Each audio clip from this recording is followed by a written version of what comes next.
يا مساء الجمال على أحلى متابعين في الدنيا.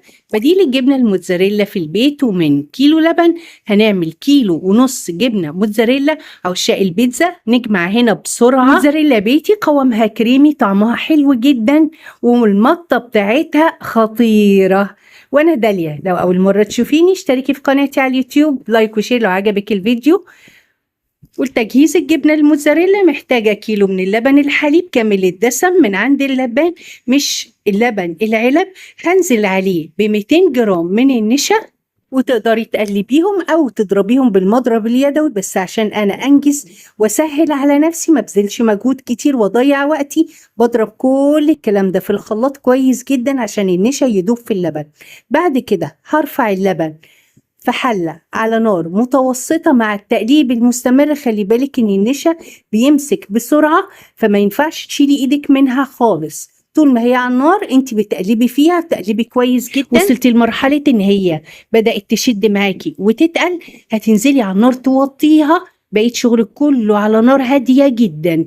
تكوني مجهزة جنبك طبق فيه 150 جرام من الزبدة في درجة حرارة الغرفة.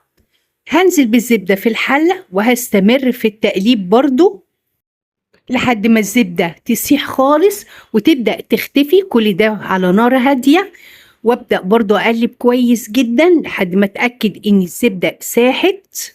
هنزل ب200 جرام من الجبنة الموتزاريلا اي نوع، واستمر في التقليب لحد ما الجبنة الموتزاريلا تسيح مع بقية المكونات، وتبدأ العجينة تديني المطة بتاعت الجبنة الموتزاريلا اللي احنا عارفينها. وهنستمر في التقليب على نار هادية شوية حلوين عشان تبدأ العجينة تدينا المطة اللازمة بتاعت الجبنة الموتزاريلا. كل ما خدمتيها في العجن على نار هادية كل ما اديتك مطة أحسن وأفضل، لأن أساس الجبنة الموتزاريلا إن هي تديكي مطة. ولأن الزبدة اللي ضفتها كانت مملحة شوية، ما ضفتش ملح خالص للعجينة. لو الزبدة عندك عدمة ما فيهاش ملح، بتضيفي نص معلقة صغيرة من الملح وانتي بتضربي النشا مع اللبن في الخلاط. بعد كده بجيب قالب، أي نوع، أي قالب عن أو حتى علبة تلاجة، وهنزل بالعجينة وهي دافية. ما تستنيش لحد ما تبرد، وهي دافية بتبدأي تنزلي بالعجينة في القالب. تسيبيها بقى في القالب أو في علبة التلاجة لحد ما تبرد خالص.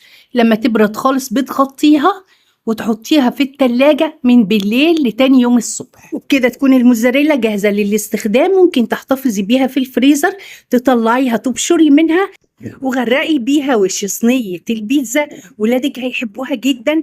موتزاريلا بيتي صحية وطعمها حلو قوي، المطة بتاعتها كويسة جدا، وفي نفس الوقت موفرة قوي. دلعي بيها المكرونات، دلعي بيها أي أكل بيحتاج لموتزاريلا، ولادك هيفرحوا جدا وهيتبسطوا، وانتي هتوفري.